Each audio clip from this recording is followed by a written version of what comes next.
on, Ronnie, that's you. You followed me with your little self. Welcome everybody, welcome back to Homestead Heart. I have just come back from feeding the pond and I'm headed back up to wrap up some things here on the homestead. You all, as you look around here, just look at all of this. This to me is absolutely beautiful, especially during the fall season. We have a ton of dandelion growing, and I don't even know what this is, but look at that. Isn't that just beautiful? Come on, bud. Don't lead Ronnie up in there. Come on, Ronnie. This is absolutely beautiful, right? I love this. This is so cute. I don't know what kind of wildflower or weed this is, but I'm telling you, it's absolutely beautiful, you all, and they are everywhere. And our bees are all over the place. I mean, as I look around, I just see them everywhere. They're all up in here, right? But anyway, you all, along with a lot of hornets. But anyway, you all, we have really been working hard to try to get the farm on lockdown before the storm comes in.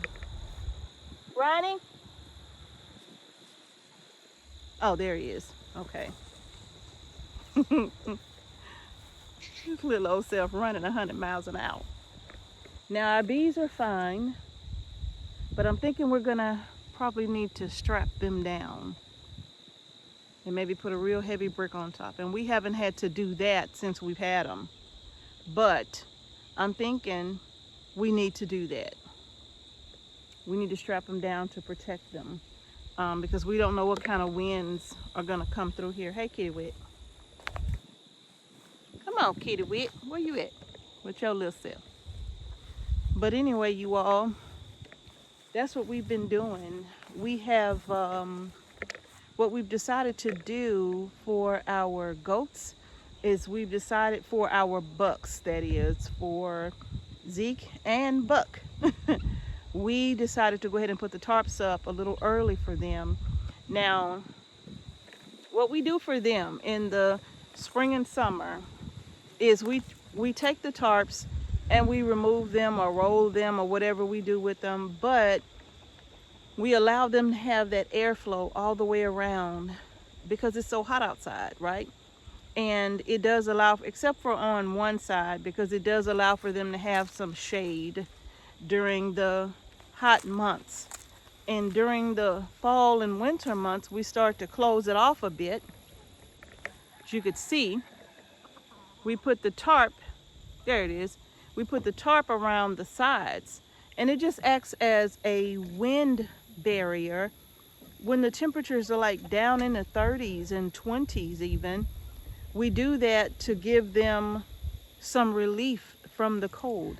And I know some folks say goats don't need all of that. Well, for our bucks, that's what we do. And of course, we have a goat barn where Nina is, right? And that's where I milk her. So that one is good, right? And for our chicken house, the roof is not that great. For our chicken house, the roof is not that great, but I don't know. We have some tin back there that we may bring forward and repair this roof. I don't know if we got enough time to do it before the storm, you know, but it does need some repair work done on that roof. It really does, like real bad, you all. And the turkeys are fine. You know, the turkeys are good. Remember during the tornado that hit us in April? Well, Mr. H went up and he did a temporary fix on that until we could come up with a better solution for fixing that barn over there that won't involve taking all of that off, but we don't really know right now. Yeah, we just may, I don't know, he's gonna come up with a solution for that. And he's also been on our roof making sure that the tarps that are up there, that they are still in good repair, that there are no holes, no rips anywhere. He's been making sure that the tarps are good because, again, from the tornado that hit us in April, we are still in the middle of a battle with farmers insurance to make them pay for the damage done to our home. As you all know, they do not want to pay. Farmers insurance do not want to pay to get our roof fixed. They do not want to pay to, you literally can see on the house where the storm it was a lot more damage than we anticipated, inside and out from that storm, right? And farmers insurance is the absolute worst, and they do not want to pay to put our home back the way it was before the storm hit. So we're still in the middle of that, but Mr. H has gone up. He said the tarps look good. They're all in good repair. There's none that need to be replaced. They are fine. So that's good news. Now y'all see behind me Luffa Lane here, and we didn't plant Luffa Lane this year. Luffa Lane planted herself, and we took the vines off the doorway, the entry into Big Mama's garden, and we just let it do its thing. And if I take you inside, you'll be able to really see, but I'll show you these. You can see these easily. Look at that. Can y'all see that? We got loofahs everywhere. On the ground. We got more over here. On the other side of those leaves, they're laying on the fence, which is causing my fence to dip. So we do have them. Our bees are all up in here. I don't know if y'all can see them, but oops. Our bees are all up. They're everywhere. Which is another reason why we love to plant loofah, because when everything else has died off in the garden, Luffa Lane is still growing strong and still providing a beautiful source of food for our bees, and of course for all of the pollinators, really, because you could see the Bumble family, they're out here too, right? But we have, hey Miss Kitty, but we have a ton of loofah out. Is that a grass? Oh my goodness, look at the size of this monstrosity. Y'all see that grasshopper right there? No, y'all can't see it. He's about 2¼ inches long. He's huge. I wish I could flip this camera around, but my camera doesn't allow me to flip it while I continue to talk. And then we have that beautiful caterpillar up here, but you can't see him either. Sorry, y'all. Beautiful caterpillar. He's not a monarch butterfly. I forgot what kind of butterfly y'all told me he was last year. He was all over my deal last year. Well, we have a lot of those out here still all over Luffa Lane. Come on, Miss Kitty, let's go. But anyway, you all, they're gonna be good. Now our chicken tractors, the chicken tractor, we replaced the raggedy green tarp that was on the chicken tractor, and we replaced it with another tarp just to provide the, Miss Kitty, just to provide the coverage for the chickens that actually we were due to process this Saturday. So we were due to process them this Saturday. However, because of the storm, we don't know what to expect. We may have to push that off for 1 week. They will be 7 weeks old Saturday, 8 weeks the following week. And then we have more inside of the chicken barn here. Turkeys, are you gonna speak? You don't want to? Oh, I see. Y'all are taking issue. You can see the boys. They're in here and they are doing fine. We've separated the girls from them because we are getting ready to process some of our toms. Now we know which ones we're keeping and we know which ones we're getting rid of, and we've separated our hens from them just for a little while, and then we will put them back together by their breed, okay? So we'll have Tom. Tom is not over here. Tom is over there. But as you can see, Jerry is still doing just fine. That's Jerry. And then we have another gray that we haven't named. And then we have another one that looks like Tom. And then we have one of our bourbon reds. We haven't named him yet, but we do know which one we're keeping. We're keeping the most dominant of each breed is what we're doing. Now, Tom is not over here because they all attacked Tom one day. Yeah, they attacked Tom one day, so we had to get Tom. Yeah, we had to get Tom and get him out of there. So here he is right here.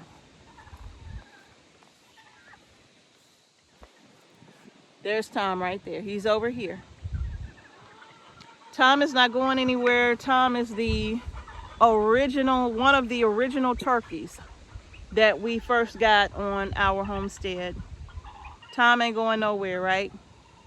Tom is Nosy's brother. So he's not going anywhere, right along with Jerry.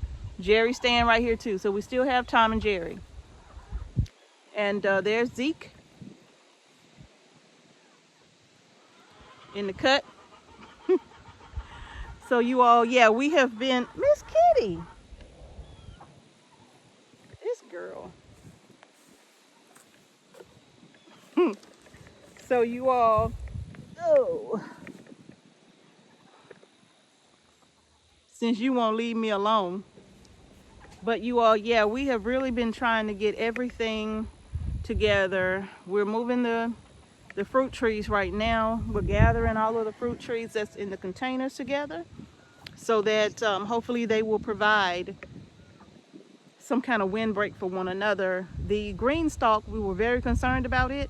We're taking it apart and we're going to put the green stalk in the greenhouse, okay? Now, these are the moringas. They're still producing, okay? This one, I don't know why that one isn't doing as good as this one. This one was doing the best at first, but now this one. And I'm probably gonna harvest these here real soon. Maybe tomorrow I'll try to get out and get all of the moringa leaves harvested with the exception of just a few. And then we still have sweet potatoes in the ground. I don't have time to harvest the sweet potatoes right now. I have too many other things going on. And of course, right here, this is all the Jerusalem artichokes. And yes, they have grown and grown and grown and grown.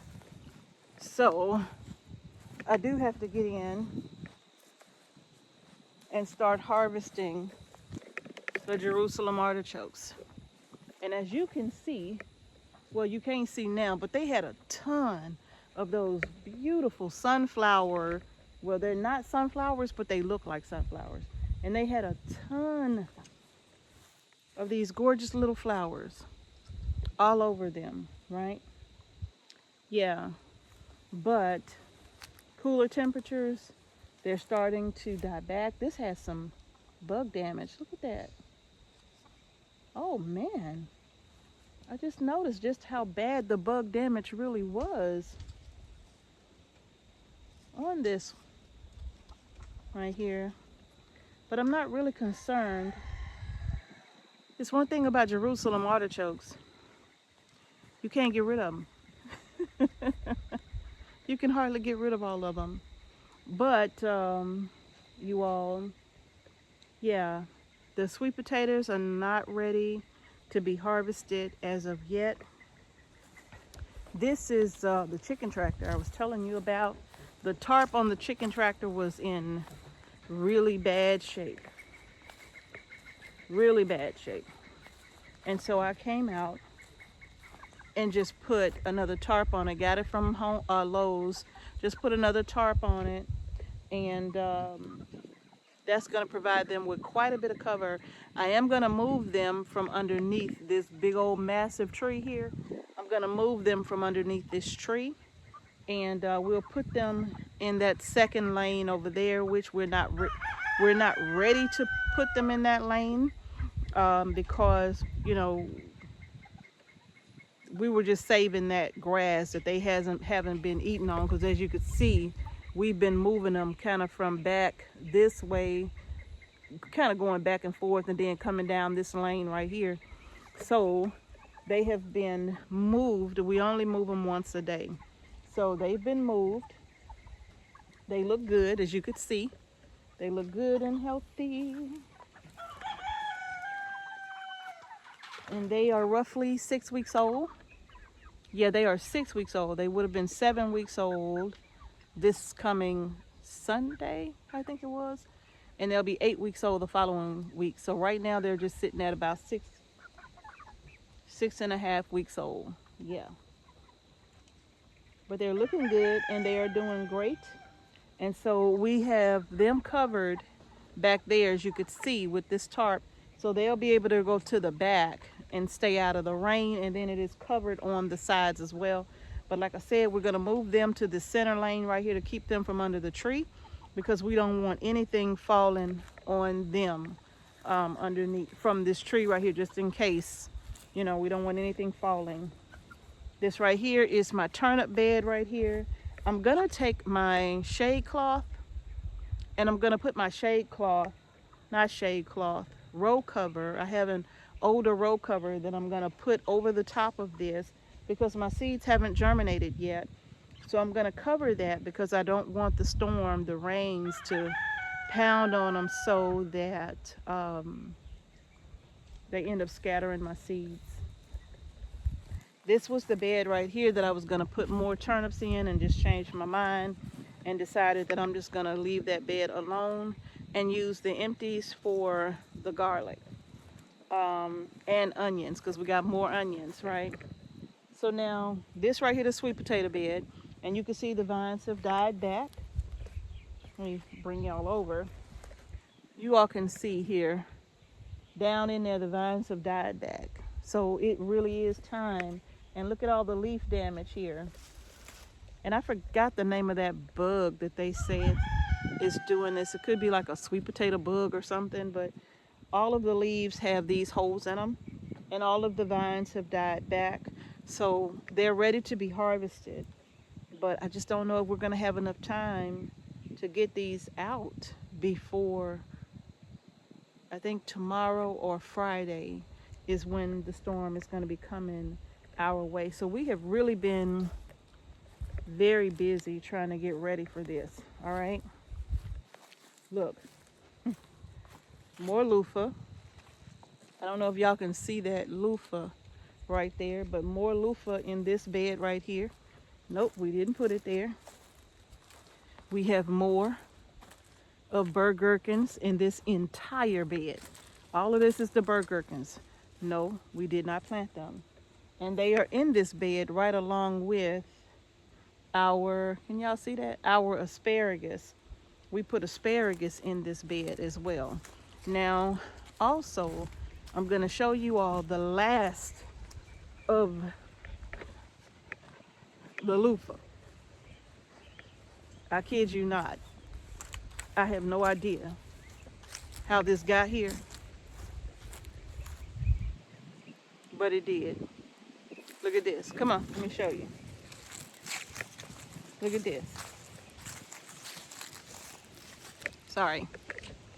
Look at all this loofah all over my fuel tank right here, right? I'm not concerned about it, but it's all over my fuel tank right here. We got loofah all down up in here. We got loofah all down up in here. I would literally have to get in there. Our bees are over here too. I would literally have to get in there just to show you all of the loofah that's down in here. Okay? Look at all of that. It is so much of it, you all. And like I said, we didn't plant none of this stuff. Okay? We didn't plant none of it. Now, I'm going to show you something over here. One of my biggest concerns, whoops, Let me switch sides. There we go. One of my biggest concerns over here, of course, like I said, is, sorry, look at the hawks. They just flying everywhere. Where's all of our trees, right?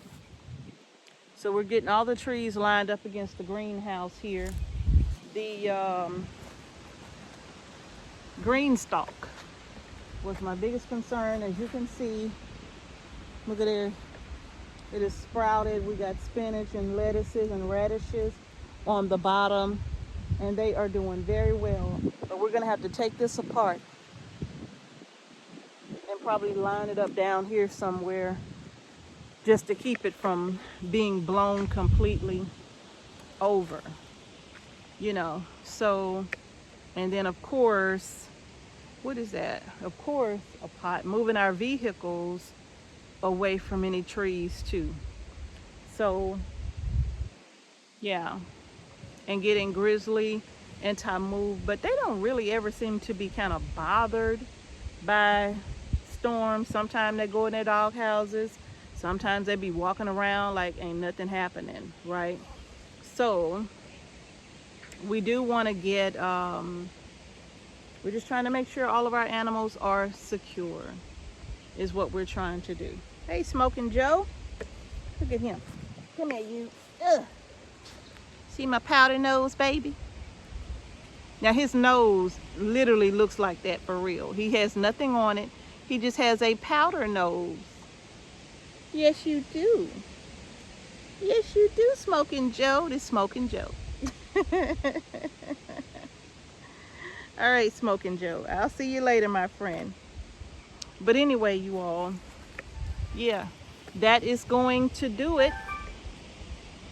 I literally just wanted to, come on.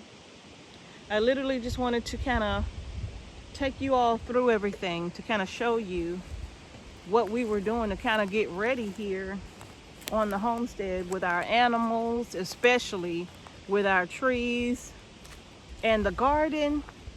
I really can't tell you like what the garden is gonna, I don't know. Yes, we have all of our lettuces and whatnot planted in the garden. I will be glad to show you those. But we have all of our lettuces planted, not lettuces, but cabbages, broccoli. What else do we have? Let's go see. Let's just go see. It ain't a lot, but let's just go see. And everything is looking real good too in the garden, but I'm gonna take you in there because I do. Is that a 3-inch PVC? It is. I could build a turtle trap because we got to get all them turtles out of the pond. They're destroying our fish population. Well, now that I'm going in here, I can even show you Luffa, Luffa Lane on the inside. So here's Luffa Lane on the inside. Luffa's on the ground here. These are the Luffa, more Luffas on the ground. Luffa's laying on the fence, right? And then plus you can get a better view of the ones that are on the other side. They were kind of hidden behind everything. Woo, boy. But these are some really nice size Luffa. That one's got to be at least 3 feet long. But anyway, you all, here's the garden. You see it? We have all of our brassicas planted. The only thing that's planted in this garden are brassicas, okay? We have to finish with the beans. The green beans, we were just kind of letting them dry out right here so that we can harvest the dried beans from these, pull these out, and then save the seed for the next season. On these 2 trellises are supposed to be sweet peas. Not a single one has come up, right? No, what we planted were little marble and green arrow, and I'm thinking it was just too warm. And what I'm actually going to do is soak the seed today, and then hopefully tomorrow morning I'll have a little bit of time to come. Am I speaking too soon? So I only see a couple of them coming up, but hopefully I'll have a little bit of time to come out and replant those peas. But this row right here, these are the Brussels sprouts. They're beginning to fill out quite nicely. I'm very proud of them. We have, and we do need to clean up the garden. We have broccoli here, more broccoli, cauliflower, cabbages on the last 3 rows. A lot of cabbage. Down here, that lone plant down here, and I think I may have shared this in another video that we've done, but we just haven't had an opportunity to release that footage yet. But this lone plant right here is that motherland okra. And you all, it has been doing okay. We left that one big, let me see if you can see, sorry. We left this one big ginormous okra pod on here because we wanted to go to seed. And we have just been collecting the few okra that has been growing on it. We've just been collecting them and eating them fresh. And I have to tell you, that has quickly become my new favorite okra, more than the jambalaya even. It's called Motherland Okra, and it was sent to us by one of our beautiful viewers who sent us a lot of seeds. And we recently had another viewer who sent us a lot of seeds. We are really grateful for those seeds, because anytime we can get our hands on heirloom seeds, that just gives us an opportunity to be able to save more and more seed for future use. And then of course we'll be able to share some too.